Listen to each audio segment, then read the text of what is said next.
एक बार कुछ दोस्त बैठकर दारू पी रहे थे। अब पीते पीते दारू हो गई खत्म, तो एक दोस्त बोला कि चलो बे ठेके से और दारू लेके आते हैं। तो बाकी दोस्त बोले कि भाई बहुत रात हो गई है, अब कोई ठेका खुला नहीं होगा। तो पहला दोस्त बोला कि अबे तुम चलो तो सही, दारू लाना हमारी जिम्मेदारी है। ठेके पर पहुंचते ही पहले वाले दोस्त ने अपनी जेब से फोन निकाला और ठेके पर जो नंबर लिखा हुआ था उसको डायल कर दिया। अब ये नंबर था ठेके के मालिक का, और जैसे ही ठेके के मालिक ने फोन उठाया तो पहला वाला दोस्त बोला कि अंकल जी आपका ठेका कब खुलेगा। तो अंकल जी बोले बेटा कल सुबह 10 बजे खुलेगा। यह बात सुनते दोस्त एकदम से रोने लगा फोन पर कि अंकल जी प्लीज अपना ठेका अभी खोल दो, नहीं तो मैं तो बर्बाद हो जाऊंगा। जैसे ही अंकल जी ने ये वाली बात सुनी वो गुस्सा गए और बोले तुम पागल वागल हो क्या, अगर एक रात को तुमको दारू नहीं मिलेगी तो तुम बर्बाद हो जाओगे। तो दोस्त बड़े प्यार से बोला कि अंकल जी दारू वारू का कोई चक्कर नहीं है, मैं तो आपके ठेके में गलती से बंद हो गया हूँ, आके मुझे बाहर निकाल दो बस एक बार। अब ये बात सुनते ही अंकल जी को आ गई दया। अंकल जी भागे भागे आए रात को और अपना ठेका खोल दिया। लेकिन जब अंकल जी ने देखा तो ठेके में तो अंदर कोई था ही नहीं। तभी पीछे से आवाज आई कि अंकल जी अब जब ठेका खोल ही दिया है तो 2 बोतल देसी दे ही दो।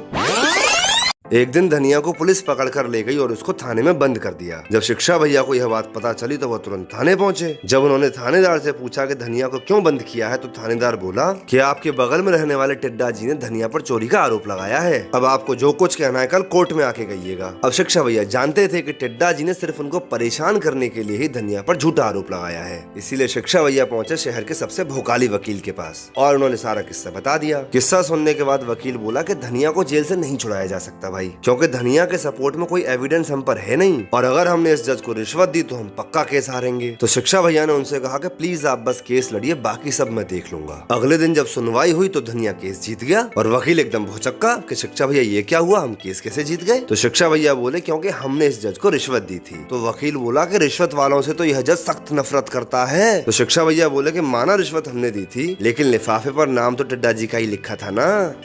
धनिया के एग्जाम आने वाले थे पर धनिया पढ़ाई नहीं कर रहा था। देखो धनिया, अगर तुम अच्छे नंबर लाओगे तो मैं तुम्हें कुत्ते का पिल्ला ला के दूंगा। धनिया ने मन लगा के पढ़ाई की और धनिया पास हो गया। दादाजी धनिया के लिए कुत्ते का पिल्ला ले आए।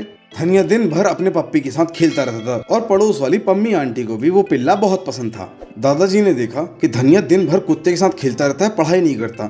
उन्होंने धमकी दी, धनिया तुम्हारे एग्जाम आने वाले हैं, तुम दिन भर कुत्ते के साथ खेलते रहते हो, अपनी पढ़ाई पे ध्यान दो वरना मैं ये कुत्ता बाहर निकाल दूंगा। अरे धनिया ने किसी की बात पे ध्यान दिया है, धनिया मस्त था अपनी जिंदगी में। धनिया एग्जाम में हो गया फेल और दादाजी ने पिल्ला दे दिया पम्मी आंटी को।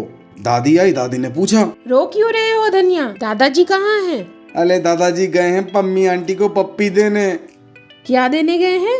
अरे पम्मी आंटी को पप्पी देने गए। पप्पी मैंने तो बहुत मना किया पर दे आए वो। धनिया को ये बात समझ नहीं आई कि शाम को आके दादाजी ने चप्पल से पीटा क्यों उसे।